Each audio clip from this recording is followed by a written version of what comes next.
नमः सिद्धेभ्यः। जय श्री ओम नमः सिद्धेभ्यः। सर्वमंगल मांगल्यं सर्वकल्याणकारकं प्रधानं सर्वधर्माणां जैनं जयतु शासनं जैनं जयतु शासनं। पंच परमेष्टि भगवान की आचार्य श्री गुरुवर कुंद कुंद महाराज की, आचार्य श्री गुरुवर विद्यासागर महाराज की, परम पूज्य जगत पूज्य मुनि पुंगव श्री सुधा सागर जी महाराज की, क्षुल्लक श्री गंभीर सागर जी महाराज की। इस सृष्टि को विचारों की दृष्टि से दो भागों में बांटा गया। एक भाग वह है जो व्यक्ति बहुतायत समय अपने आत्मोत्थान में देता है और परमात्मा के स्वरूप को अपने जीवन का आधार बनाता है और जीवन जीने की जो आवश्यकताएं हैं उनको समस्या पूर्ति बनाता है, समस्या का समाधान मानता है। और संसारी प्राणी समस्या समाधान को ही जीवन मानता है, वही जीवन है। और जब वही जीवन बन जाता है फिर व्यक्ति 24 घंटे उसी में लगाता है। जैसे संसार की जितनी भी आवश्यकताएं आज हैं वो हमारे जीवन का लक्ष्य नहीं है। रोटी कपड़ा और मकान ये जीवन का लक्ष्य नहीं है, ये जीवन की समस्या है जिसका समाधान करना पड़ता है। लोग इसी को जीवन मान लेते हैं तो उनको बहुत मेहनत करना पड़ती है तब फल छोटा मिलता है। और जो व्यक्ति इन समस्याओं को मात्र समस्या मानता है,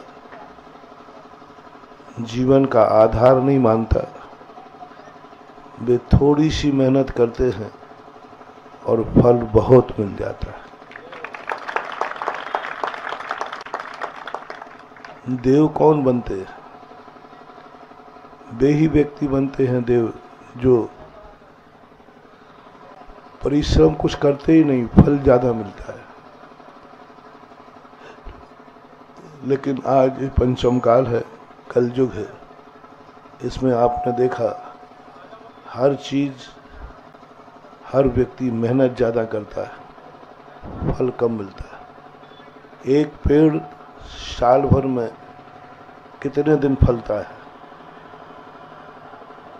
2 महीने। और 10 महीने,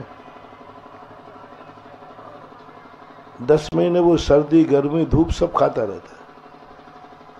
10 महीने उसकी सेवा करो, 10 महीने उसकी सुरक्षा करो, तब वो 2 महीने फल देता है। 12मासी फलने वाला कोई वृक्ष इस कलयुग में नहीं है। जो कभी फल से रहित ही नहीं होता, फल से रहित वृक्ष ज्यादा रहता है।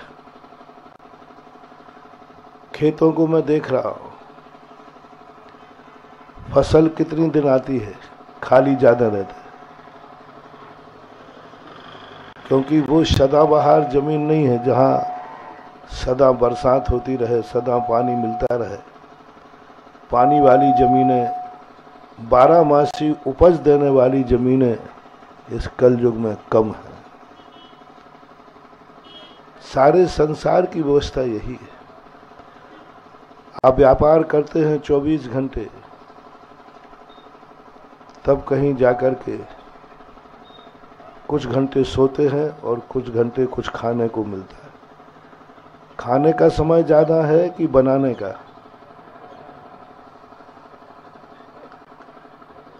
कमाने का समय ज्यादा है कि खाने का? कमाने का। सब जगह देख लो, पूरी व्यवस्था। सम्मेद शिखर की वंदना करना है तो चलना ज्यादा है, टोंक कितनी सी है और समय कितना लगता है, और पूरी चढ़ने में पसीना आ जाता है। इतना ज्यादा चढ़ो तब एक कणधर की टोंक आ पाई, मिला कम है। ऐसे ही चलते में चलो। अब चलना कितने दिन है और फिर पृथ्वी पर कितने में है? पृथ्वी पर होगा 1-8 किलोमीटर में, लेकिन 1 किलोमीटर के लिए कितने किलोमीटर चलना?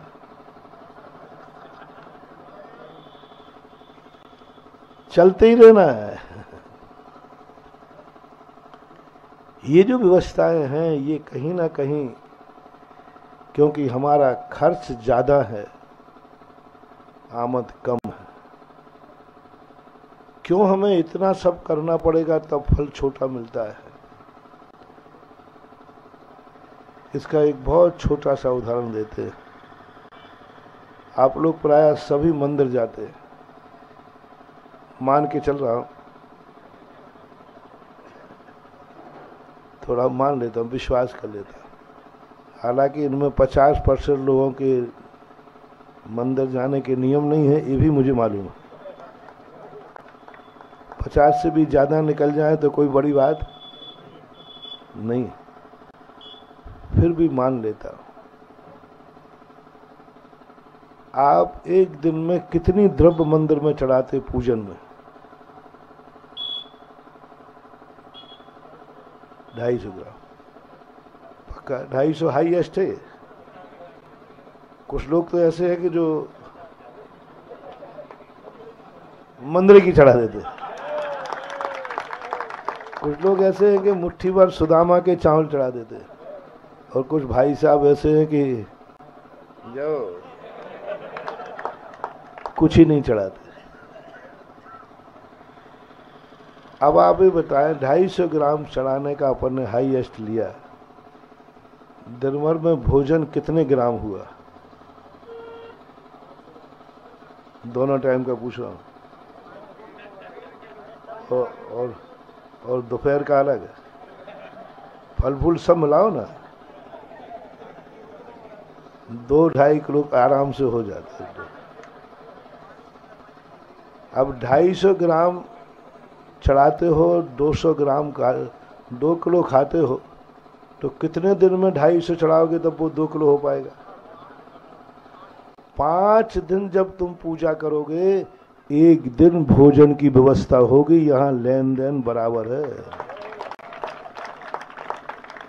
तुम समझते हो कि 250 ग्राम में हम 2 किलो ले लें? इतना बुद्धू नहीं है धर्म। वो कहता है ठीक है 250 ग्राम आज के, 250 का लो, 5 दिन करोगे तब 1 खाओगे। 1 दिन की भोजन व्यवस्था होती है, क्योंकि तुमने त्याग ही उतना किया है। इसलिए हमारे लिए पूर्वभाव का संचय पुण्य। आज लोग बाग इतनी मेहनत करते हैं, सब कर रहे हैं, लेकिन वो ज्यादा सुखी नहीं हो पाते, क्योंकि पूर्वभाव का पुण्य नहीं है।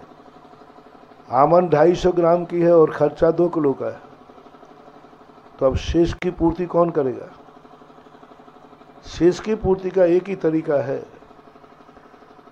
कि 5 दिन के बाद तुम भोजन करा करो। 1 दिन 250 2 किलो हो जाएगा। 2 किलो जिस दिन हो जाए उस दिन 2 किलो खा लेना, तो फिर तुम्हारे लिए कोई भी तुम्हारा अतीत के पुण्य की जरूरत नहीं पड़ेगी, बराबर लेन देन हो जाएगा, बराबर लेन देन हो जाएगा। और यदि नहीं है तो आप 1 दिन 2 किलो भोजन करते हैं सब मिला करके, तो आपको 1 दिन की कमाई आपकी है। मंदिर में 250 ग्राम द्रव्य चढ़ाया, अब 1.25-2 किलो आपका अतीत का पुण्य है। अतीत का जो आपने बैंक बैलेंस किया है, अतीत में जो भवों में आपने पुण्य किया है उसमें से आपका बिल बनेगा, उसमें से आपका खर्चा निकलेगा और वो खर्चा इतना हो जाएगा कि यहां से जाने के बाद तुम्हारे पास कुछ नहीं बचेगा। इसलिए, और पहले क्या होता था, व्यक्ति खर्च कम करता था, आमदनी कितनी थी, खाता तो रोटी ही था लेकिन चढ़ाता गजमोती था। एक गजमोती चढ़ा दिया, अब एक गजमोती में जिंदगी भर का बिल बना दो भोजन का। पूरी जिंदगी का बिल का भोजन और एक गजमोती की कीमत किसकी ज्यादा होगी? अब उनके बचेगा नहीं तो और क्या होगा। पूरी जिंदगी भर खर्च किया लेकिन एक दिन की कमाई इतनी हो गई कि पूरी जिंदगी का खर्च हो गया और बचा रहा तो अगले भाव की एफडी हो गई। ये मूल्यांकन देखा जाता है, प्रकृति का ये मूल्यांकन होता है। क्यों हमें ज्यादा मेहनत और फल कम करना पड़ रहा है? क्योंकि हमारी मेहनत की क्वालिटी नहीं है। हमारी मेहनत में 250 ग्राम चावल है, हमारी पूजा में 250 ग्राम द्रव्य है और हमारे खाने में 2 किलो भोजन है। कोई यहाँ तुम्हारा इस प्रकृति में कोई रिश्तेदार नहीं बैठा है, सबका बिल बनता है और वो बिल अपने पुण्य में से खर्च होता है, जो पुण्य होता है। उपवास के दिन व्यक्ति जिंदा रह नहीं सकता क्योंकि बॉडी को तो पानी चाहिए। आपकी गाड़ी यदि पेट्रोल खत्म हो जाए, पानी खत्म हो जाए, फिर भी चलाओगे तो आग लगेगी कि नहीं? अपनी जिंदगी भी है। उपवास के दिन क्या होता है, मशीन तो चलती रहती निरंतर, तो अपने अंदर जो चर्बी होती ना, चर्बी, इस चर्बी को वो चूसना चालू करता है। चर्बी में से पानी लेता है, चर्बी को खाता है, तब वो 24 घंटे का उपवास उसको पूरा होता है। कहीं ना कहीं से चाहिए है, चाहे तुम तुरंत खा के दो अथवा जो तुम्हारे स्टोर में है उसमें से निकालो। ऐसे ही पुण्य की स्थितियां बनती है महानुभाव। जब तुम्हारे लिए कितना भी बड़ा खर्च करना हो तो पहले ये देखो कि तुम्हारी आय कितनी है, तुमने परमार्थ कितने समय किया है। चाहे धन में हो, चाहे समय में हो, चाहे क्षेत्र में हो, सब चीजों में हिसाब लगाना पड़ेगा आपको। आपने जिंदगी में अपने शौक पूरे करने में कितना खर्च किया है और परमार्थ का टोटल जिंदगी में कितना खर्च हुआ है। यदि संसार के भोगों का ज्यादा है, निश्चित समझना तुम्हारे अतीत में किए हुए बैंक में से कुछ ना कुछ एफडी टूटी है, कुछ ना कुछ पुराना कम हुआ है। और यदि तुमने हिसाब लगाया कि नहीं, जितना मैंने खर्च किया संसार के कार्यों में उतना मैंने दान भी दिया है, तो जाओ तुम्हारी एफडी सुरक्षित है और वर्तमान का खर्चा ऊपर से निकल गया। कुछ भी खर्च नहीं हुआ, कुछ भी खर्च नहीं हुआ।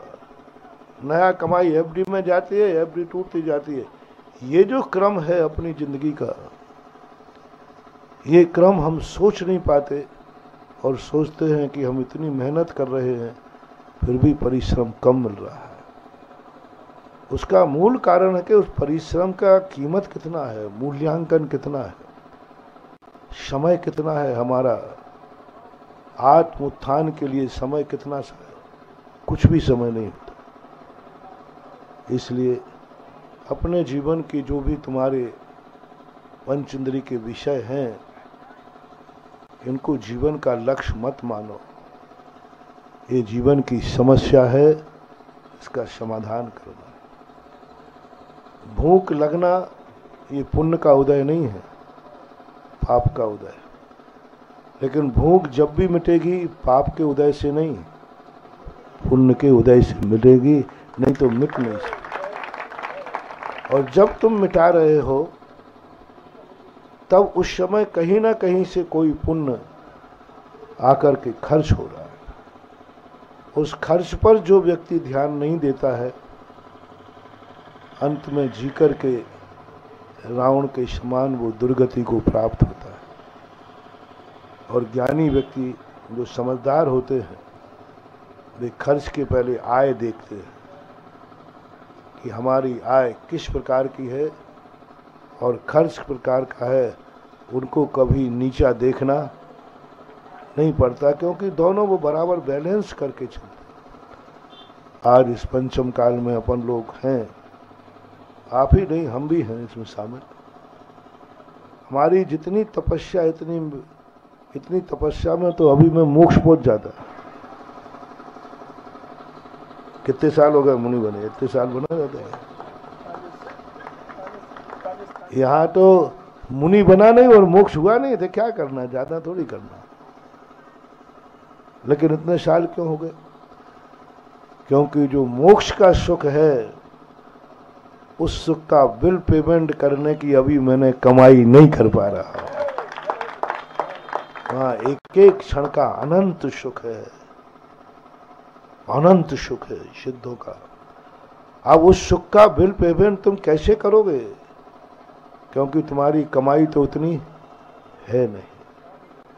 वह कमाई होती है जब हम बाहुबली जैसे बैठ जाए, खड़गासन लगा।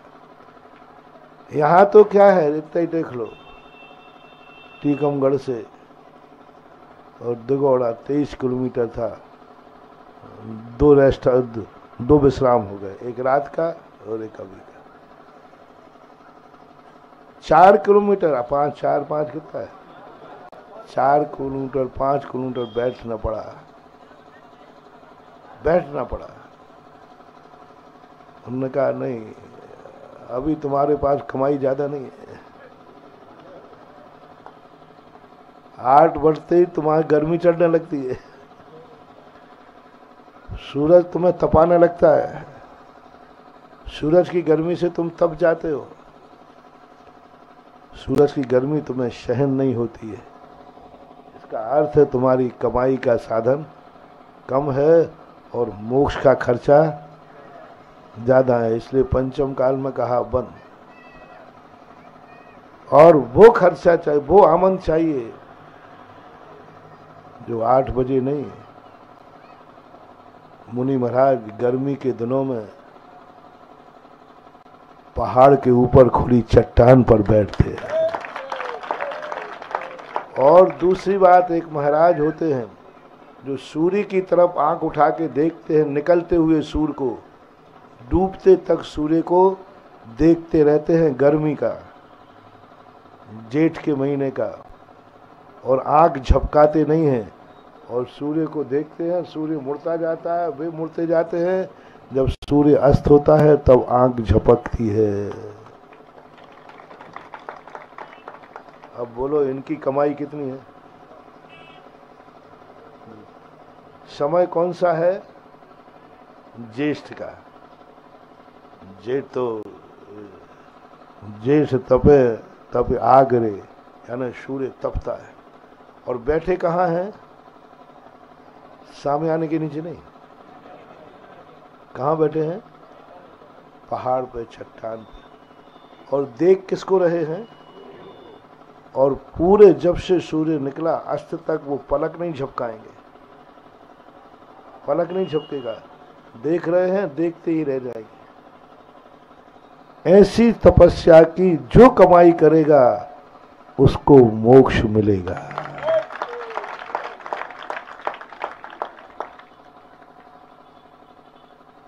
तुम क्या उम्मीद रखते हो हमसे? और मेरी उम्मीद में तुम गड़बड़ मत करना, क्योंकि मेरी उम्मीद पे यदि तुम रखोगे ना तो मैं तुम्हारी उम्मीद पूरी खड़ी कर दूंगा अभी यार। क्योंकि साधु भी कोई आकाश से नहीं आता है। साधु आखिर एक ना एक दिन समाज में ही से तो बनता है। पंचम काल का जो जन्म है वह एक सामान्य रूप से होता है, और उसके बाद वो, क्योंकि मुनि महाराजों की खान कहाँ है, ग्रस्त घर में ही से तो मुनि महाराज आते हैं, और खदान ही कमजोर है तो माल कहाँ तक, तो कमजोरी किसकी है?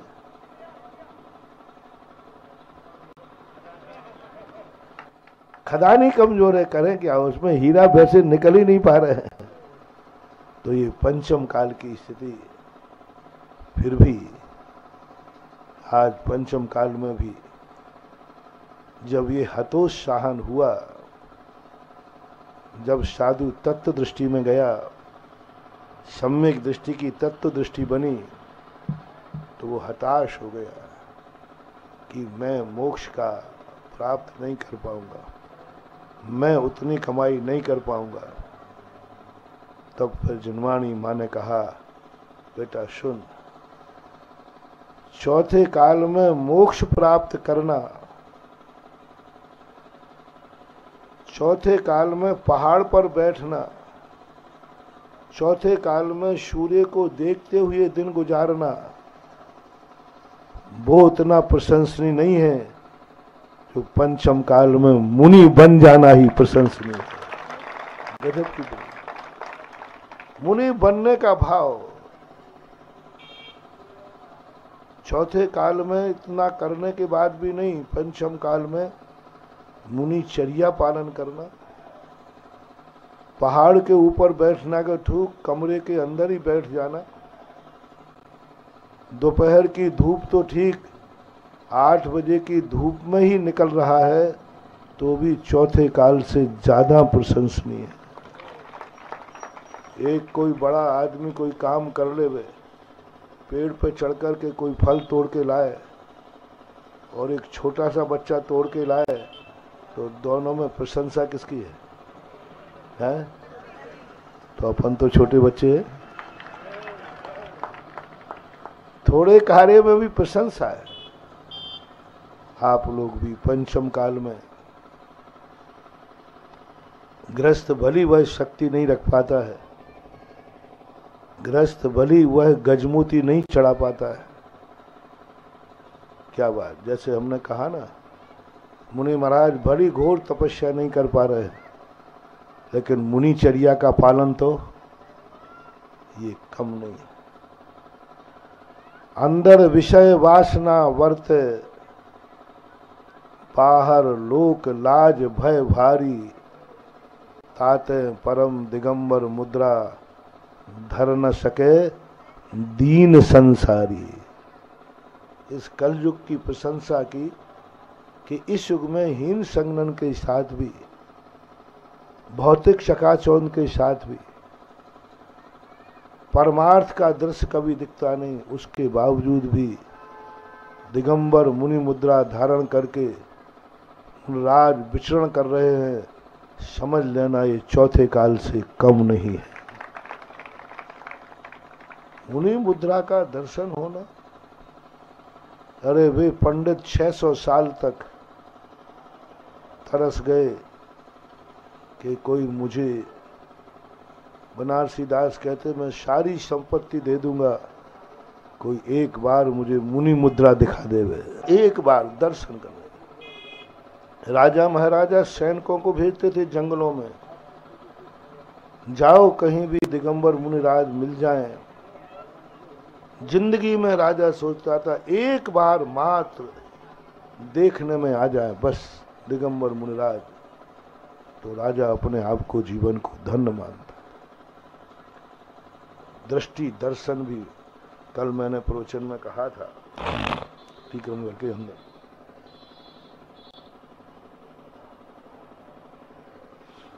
साधु से क्या मिलता है, साधु क्या देता है, वो कभी लेना मत। साधु क्या लेता है, मिलना है, ये भाव नहीं छोड़ दो। ये तुम भावना भाओगे कि साधु से कुछ मिल जाए, तुम हताश हो जाओगे, तुम नास्तिक हो जाओगे, तुम बाद में तुम्हारा मन बिगड़ जाएगा। साधु कुछ देगा ये कल्पना मत करना। मात्र साधु को दो चीजें ली जाती है, बस साधु मुझे देखे या ना देखे, तुम्हारी आंखें साधु को देख लें, सब कुछ मिल जाएगा। कल कहा था ना मैंने, पारसनाथ नाग नागिन को बचा नहीं पाए, बचा नहीं पाए। नाग नागिन जल रहे थे ना, बचा नहीं पाए। कुछ सुनाया होगा, उनको समझ में नहीं आया। मात्र नाग नागिन की दृष्टि पड़ी भगवान पर, बस इतना ही सा, और ऐसी शांति मिली, ऐसी शांति मिली कि वे नाग नागिन से देव बन गए। साधु तुमसे बोलेगा तभी तुम्हें कुछ मिलेगा, साधु आशीर्वाद देगा तभी तुम कुछ मिलेगा। ये सब कल्पनाएं तुम्हारी व्यर्थ हैं। यदि तुम्हारी दृष्टि साधु पर पड़ी और तुम्हारे शरीर में एक ऐसा आह्लाद का स्पंदन हुआ, मेरा जीवन धन्य हो गया, बस खत्म, सब पा गया। अब साधु का देना लेना कुछ कोई मतलब ही नहीं है, कोई मतलब नहीं है। आशीर्वाद वगैरह तो तुम्हें अब क्या करो, तुम मानते नहीं हो तो है ही नहीं, कहीं नहीं लिखा शास्त्रों में आशीर्वाद देना। महावीर स्वामी दीक्षा के बाद किसी को आशीर्वाद ही नहीं दिया। अब हमें देना पड़ता है, क्योंकि आप उसके बिना। महावीर ने कभी नमोस्तु करने वाले को देखा ही नहीं, हमें देखना पड़ता है। क्यों नहीं, तुम चढ़ा हुआ नारियल उठा लो।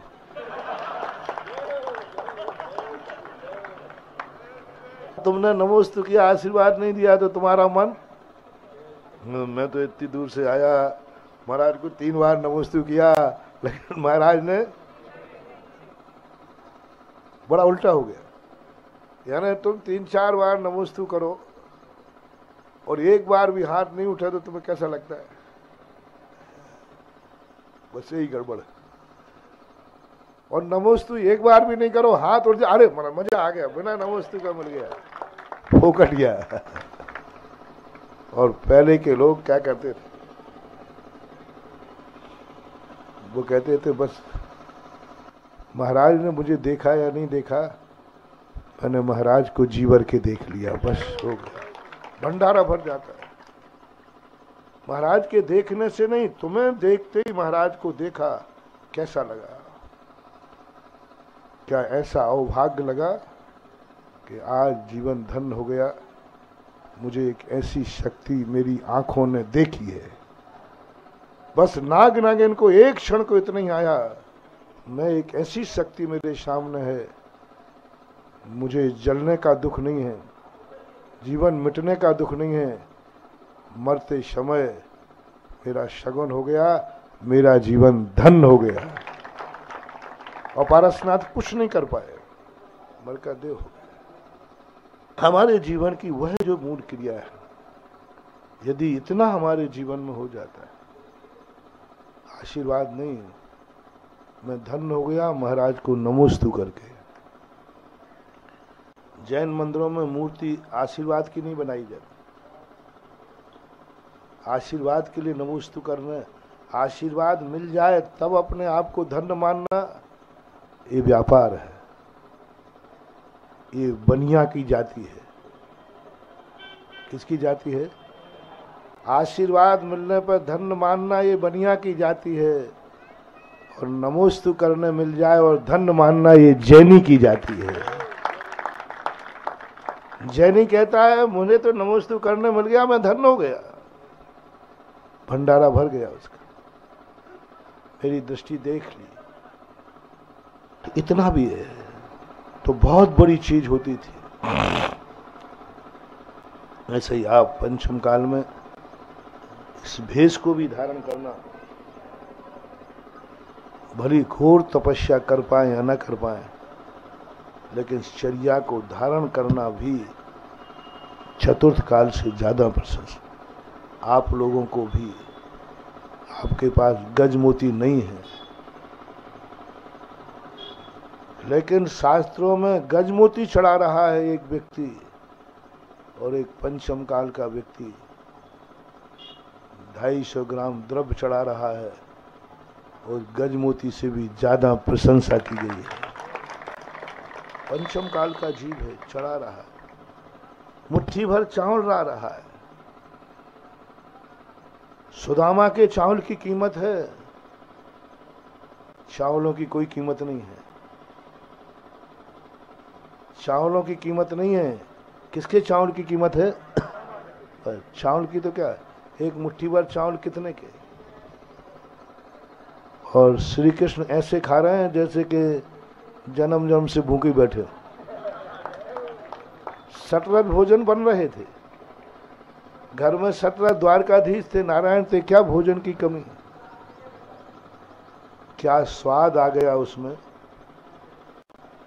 जो रसोड़े में बना हुआ भोजन का स्वाद भी फीका पड़ गया, फीका पड़ गया।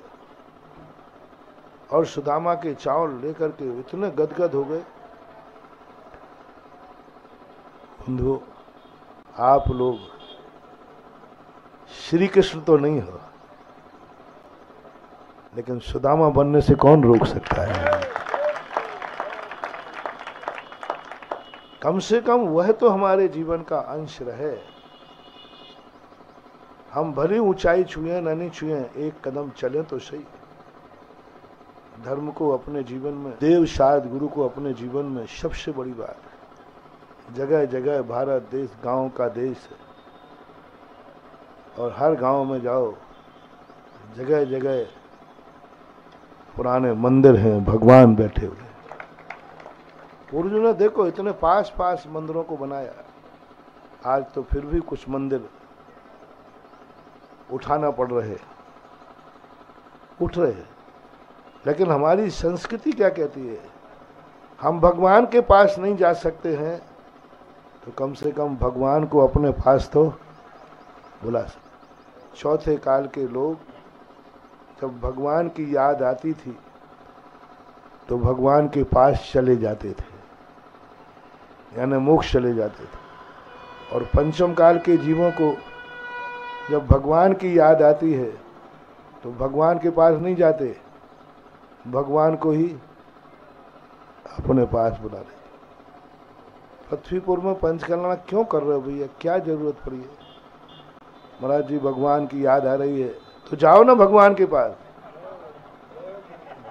जाओ ना भगवान, पधारो, तुम लोग पधारो, मैं भी पीछे से आ रहा हूं। लेकिन इतनी औकात पंचम काल में नहीं है कि भगवान की ऊंचाइयों तक पा सके। तो वह कहता है भगवान मैं तो आ नहीं सकूंगा और आपके बिना मैं रह नहीं सकूंगा। अब एक ही तरीका है, तू ही मेरे पास आ जाए तो तेरा क्या बिगड़ता है, मेरी बिगड़ी सुधरती है। तेरा क्या बिगड़ता है, मेरी बिगड़ी सुधरती है। तेरा तो कुछ भी नहीं बिगड़ेगा, तू तो चाहे इधर रहे चाहे उधर रहे, तू तो निर्मल है। लेकिन तुम्हारे उतरने से मेरी बिगड़ी सुधर जाती है। बस इसी बात को लेकर के हमारे शास्त्रों में थोड़े थोड़े जो पंचम काल में अपन को करने को कहा है, इसी को ही अनमोल मान कर करो, इसी को ही अद्भुत मान के करोगे तो चिंता मत करो। वो 250 ग्राम में भी, वो 250 ग्राम सुदामा के चावल श्री कृष्ण के सटरथ भोजन से ज्यादा महंगे बिकेंगे। वो ज्यादा महंगे बिकेंगे क्योंकि ये चावल सुदामा के हैं। तो जो थोड़ा सा धर्म है ज्यादा प्रशंसनीय होगा इस पंचम काल में। सुबह विहार करते ही मैं जब यहाँ शुद्धि के लिए जा रहा था, मैंने कि देखो इतनी छोटी सी शक्ति है, 4 किलोमीटर पहले और रुकना पड़ रहा है, 4 और चल रहे। मन से कहा खींच दे 4 और। तो माते ने कहा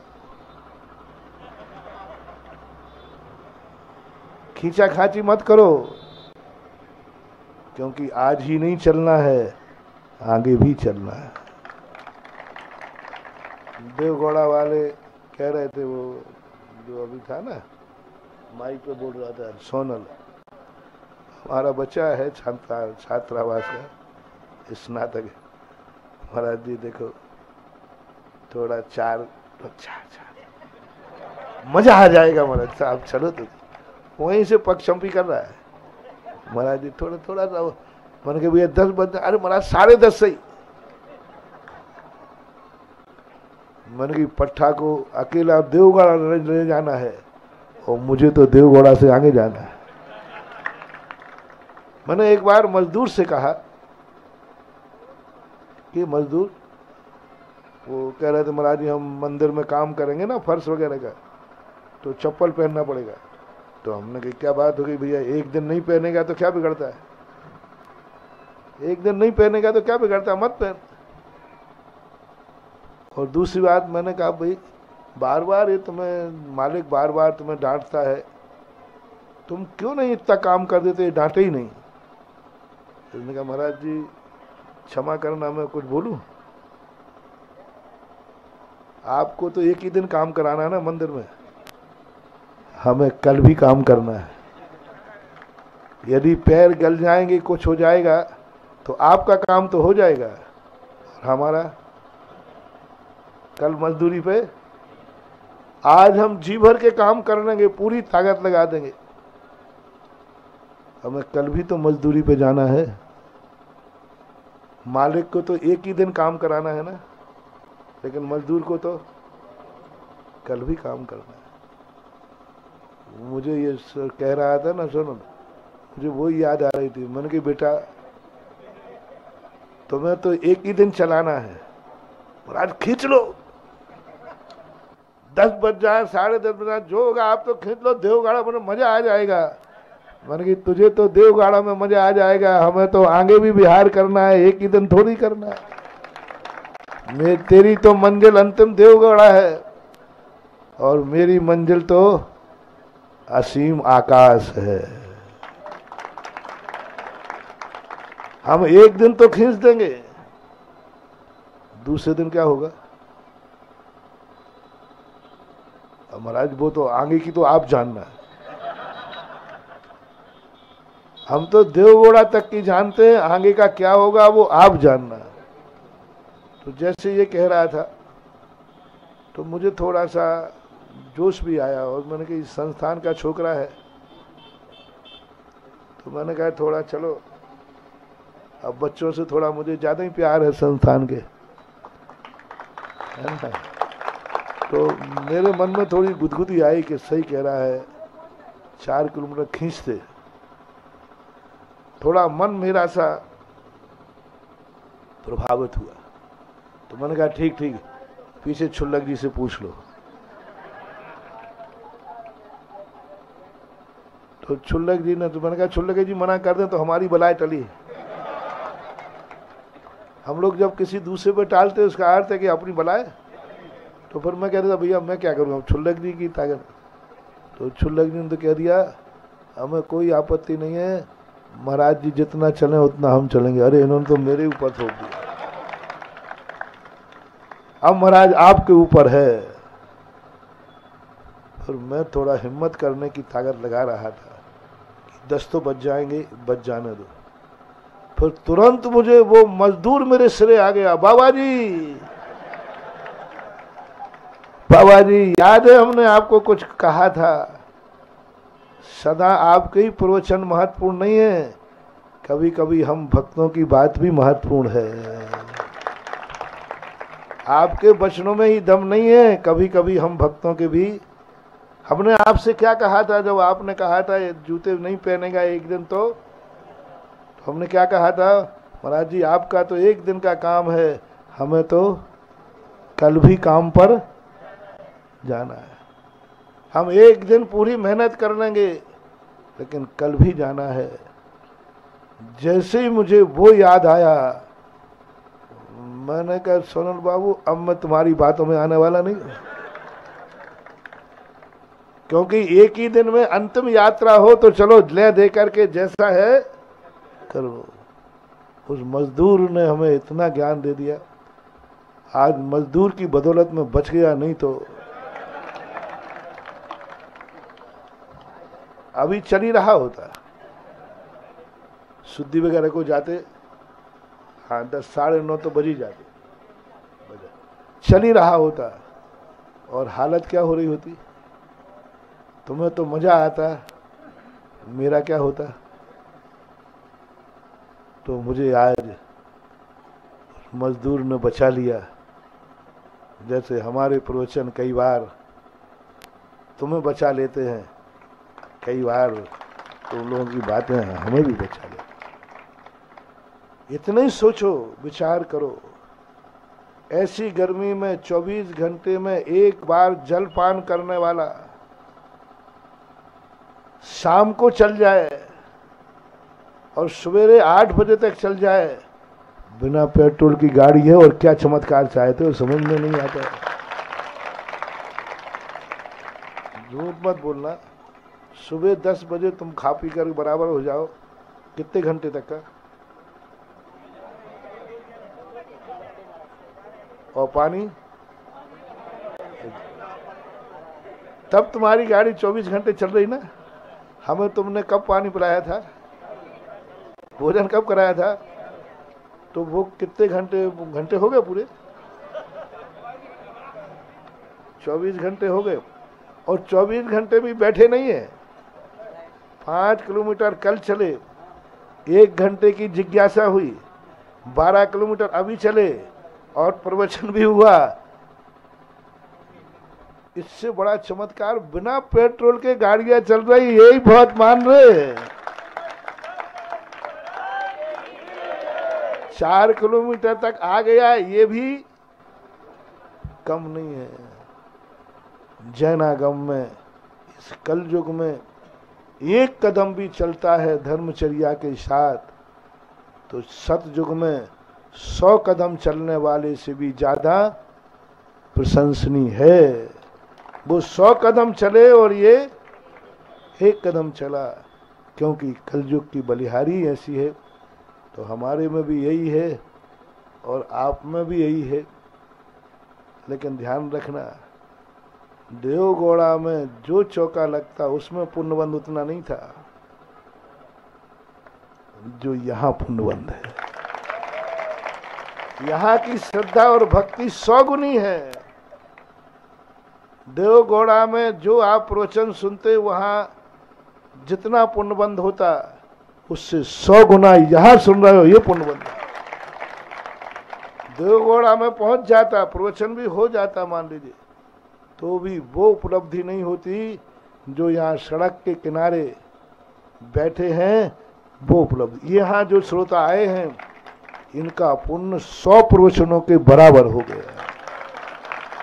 100 प्रवचन देवगौड़ा में जो चौका लगाएगा और यहाँ जो चौका लेके आया, इसका पुण्य 100 बार साधु के आहार कराने के बराबर हो गया। क्योंकि घर में पहुंचने के बाद तो फिर सब, लेकिन घर से बाहर लेकर के लगाना, श्रद्धा दोनों में कितनी है बोलो? घर में क्या दिक्कत है? सब वहीं का वहीं सब कुछ है। और घर के बाहर जाके लगाना, कितनी गुनी मेहनत, कितनी गुनी श्रद्धा। तो आज हम यहाँ इसलिए रुके हैं, मैं तो खींच लेता कि देवगौड़ा में सबसे अधिक पुण्य कमाने वाले लोग कितने हैं, उनकी परीक्षा करने। तो जितने यहाँ आ गए सर्वश्रेष्ठ, और जितने चौके में लौका लगा रहे हैं, तो ये परीक्षा हो जाएगी कि देवगौड़ा में सबसे ज्यादा श्रद्धालु और पुण्यवान कौन हैं, जिनकी इतनी श्रद्धा है कि नहीं मुझे घर में मिले या नहीं मिले, घर से बाहर भी मिलेंगे तो भी हम वहां जाके रहेंगे। महाराज मेरे घर आवे या नहीं आवे, जहां महाराज होंगे वहां जाकर के रहेंगे। यानी महाराज को आ जाने पर पंचम काल है, और महाराज नहीं आए तो महाराज के पास जाना चौथा काल है। वही वाली बात, भगवान की याद आते ही भगवान के पास जाना कौन सा काल? भगवान की याद आते ही भगवान के पास जाना कौन सा काल, और भगवान की याद आने पर भगवान को अपने यहाँ बुलाना कौन सा काल। बस समझ गए ना। महाराज की याद आई तो महाराज जहां है वहां जाऊंगा, चौथा काल। और महाराज की याद आई, महाराज को यहां बुलाऊंगा, पंचम काल। 4 किलोमीटर पहले आप लोग पधारे हो, ये चौथा काल नजर आ रहा है। सड़क का किनारा है, यहाँ चौथा काल बरस रहा है, और 4 किलोमीटर बाद बस चौथे काल और पंचम काल में इतना अंतर है। महावीर भगवान की जय। श्री ओम नमः सिद्धेभ्यः। जय श्री ओम नमः सिद्धेभ्यः। सर्वमंगल मांगल्यं सर्वकल्याणकारकं प्रधानं सर्वधर्माणां जैनं जयतु शासनं। जैनं जयतु शासनं। पंच परमेष्ठी भगवान की। आचार्य श्री गुरुवर कुंद महाराज की। आचार्य श्री गुरुवर विद्यासागर महाराज की। परम पूज जगत पूज मुनि पुंगव श्री सुधा सागर जी महाराज की। शुल्लक श्री गंभीर सागर जी महाराज की। इस सृष्टि को विचारों की दृष्टि से 2 भागों में बांटा गया। एक भाग वह है जो व्यक्ति बहुतायत समय अपने आत्मोत्थान में देता है और परमात्मा के स्वरूप को अपने जीवन का आधार बनाता है, और जीवन जीने की जो आवश्यकताएं हैं उनको समस्या पूर्ति बनाता है, समस्या का समाधान मानता है। और संसारी प्राणी समस्या समाधान को ही जीवन मानता है, वही जीवन है। और जब वही जीवन बन जाता है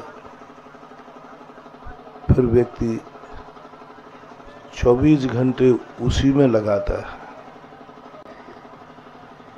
जैसे संसार की जितनी भी आवश्यकताएं आज हैं वो हमारे जीवन का लक्ष्य नहीं है।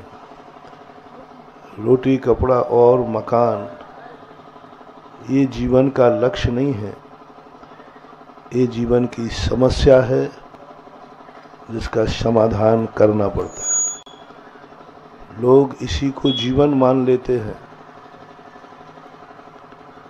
तो उनको बहुत मेहनत करना पड़ती है, तब फल छोटा मिलता है। और जो व्यक्ति इन समस्याओं को मात्र समस्या मानता है, जीवन का आधार नहीं मानता, वे थोड़ी सी मेहनत करते हैं और फल बहुत मिल जाता है। देव कौन बनते हैं? वे ही व्यक्ति बनते हैं देव जो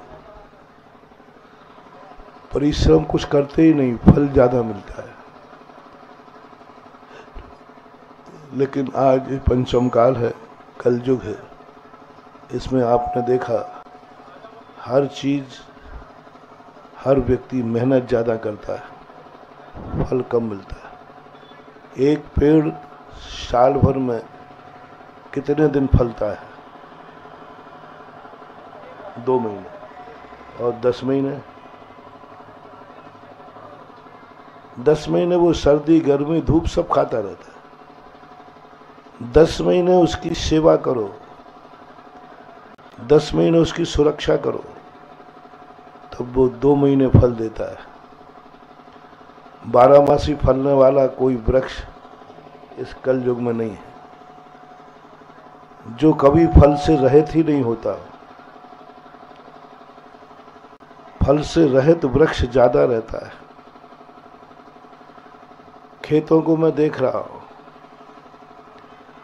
फसल कितनी दिन आती है, खाली ज्यादा रहता है, क्योंकि वो सदाबहार जमीन नहीं है जहां सदा बरसात होती रहे, सदा पानी मिलता रहे। पानी वाली जमीनें, 12 मासी उपज देने वाली जमीनें इस कलयुग में कम है।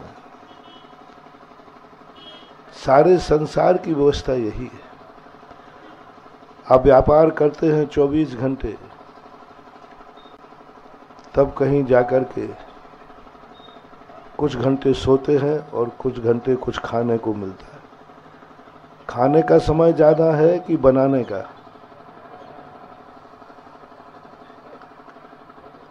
कमाने का समय ज्यादा है कि खाने का?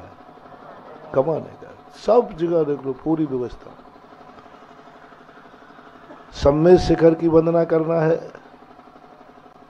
तो चलना ज्यादा है, टोंक कितनी सी है और समय कितना लगता है, और पूरी चढ़ने में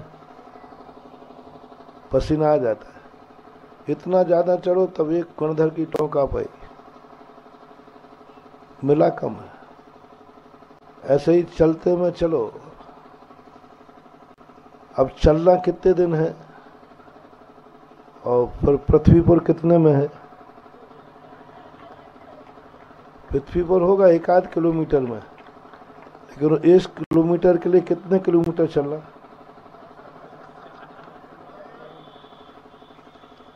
चलते ही रहना है। ये जो व्यवस्थाएं हैं ये कहीं ना कहीं, क्योंकि हमारा खर्च ज्यादा है, आमद कम है। क्यों हमें इतना सब करना पड़ेगा तब फल छोटा मिलता है? इसका एक बहुत छोटा सा उदाहरण देते हैं। आप लोग प्रायः सभी मंदिर जाते हैं, मान के चल रहा हूं, थोड़ा मान लेता हूं, विश्वास कर लेता हूं। हालांकि इनमें 50% लोगों के मंदिर जाने के नियम नहीं है, ये भी मुझे मालूम है। 50 से भी ज्यादा निकल जाए तो कोई बड़ी बात नहीं, फिर भी मान लेता हूं। आप एक दिन में कितनी द्रव्य मंदिर में चढ़ाते पूजन में? 250 ग्राम पक्का, 250 हाईएस्ट है। कुछ लोग तो ऐसे हैं कि जो मंदिर की चढ़ा देते। कुछ लोग ऐसे हैं कि मुट्ठी भर सुदामा के चावल चढ़ा देते, और कुछ भाई साहब ऐसे हैं कि जो कुछ ही नहीं चढ़ाते। अब आप ही बताएं, 250 ग्राम चढ़ाने का अपन ने हाईएस्ट लिया, दिन भर में भोजन कितने ग्राम हुआ? दोनों टाइम का पूछ रहा हूं, और दोपहर का अलग है। फल फूल सब मिलाओ ना,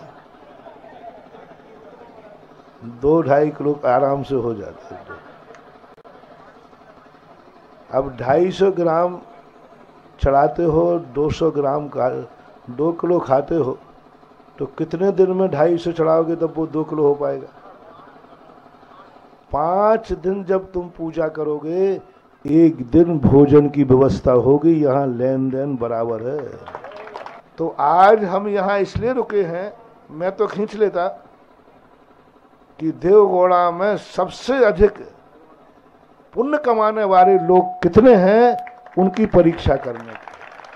तो जितने यहाँ आ गए सर्वश्रेष्ठ, और जितने चौके में लौका लगा रहे हैं, तो ये परीक्षा हो जाएगी कि देवगौड़ा में सबसे ज्यादा श्रद्धालु और पुण्यवान कौन हैं, जिनकी इतनी श्रद्धा है कि नहीं मुझे घर में मिले या नहीं मिले, घर से बाहर भी मिलेंगे तो भी हम वहां जाके रहेंगे। महाराज मेरे घर आवे या नहीं आवे, जहां महाराज होंगे वहां जाकर के रहेंगे। यानी महाराज को आ जाने पर पंचम काल है, और महाराज नहीं आए तो महाराज के पास जाना चौथा काल है। वही वाली बात, भगवान की याद आते ही भगवान के पास जाना कौन सा काल? भगवान की याद आते ही भगवान के पास जाना कौन सा काल?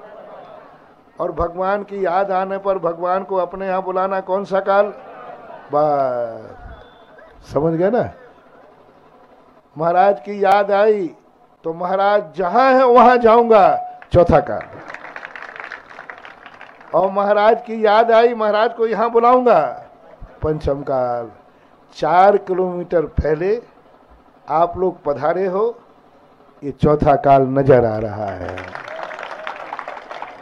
सड़क का किनारा है, यहाँ चौथा काल बरस रहा है, और 4 किलोमीटर बाद बस चौथे काल और पंचम काल में इतना अंतर है। महावीर भगवान की